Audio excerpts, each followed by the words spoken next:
புனித கத்பர்ட்.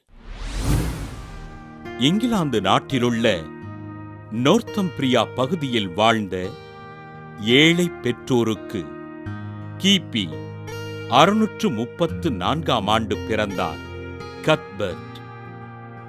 சிறு வயதிலேயே பெற்றோரை இழந்ததால் ஆடுகளை மேய்த்து வாழ்ந்த இவருக்கு புனித ஐடன் காட்சி அளித்து இறை அழைத்தலை முன் அறிவித்தார். தன் 17வது வயதில் ஆசீர்வாதப்பர் துறவற சபையினில் சேர்ந்து குருத்துவ பயிற்சி பெற்று அருட்குருவாக திருநிலைப்படுத்தப்பட்டார். ஆண்டவரிடம் அதீத விசுவாசம் கொண்டிருந்த கத்பர்ட் துன்பப்படுகின்ற மக்களுக்காக இறைவனிடம் பரிந்து பேசி புதுமைகள் செய்தார். இரக்கம், தாழ்ச்சி, பொறுமை போன்ற நற்பண்புகளில் சிறந்து விளங்கிய அருட்தந்தை கத்பர்ட் தன் சபை குருக்களுக்கு முன்மாதிரியாக திகழ்ந்தார்.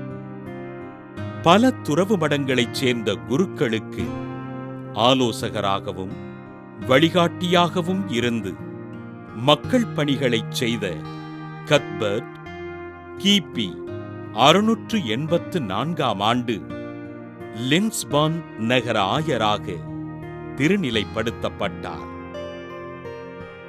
கத்தோலிக்க திருச்சபையின் ஒற்றுமைக்கும் திருச்சபையின் பாரம்பரியத்திற்கும் விசுவாசத்தோடு இருக்க துறவியரை பயிற்றுவியுங்கள் என்று கூறிய ஆயர் கத்பர்ட் கிபி 687 மார்ச் 20 விண்ணகமடைந்தார்.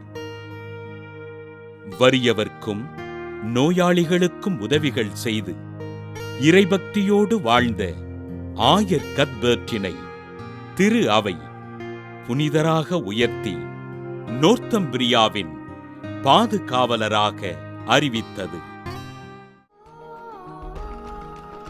புனித கத்பர்ட் திருவிழாவினை கொண்டாடுகின்ற நாம் வறுமையின் பிடியில் சிக்கித் தவிக்கின்ற குடும்பங்களுக்காகவும் ஏழை மாணவர்களின் கல்விக்காகவும் ஆண்டவரிடம் ஜெபிப்போம்.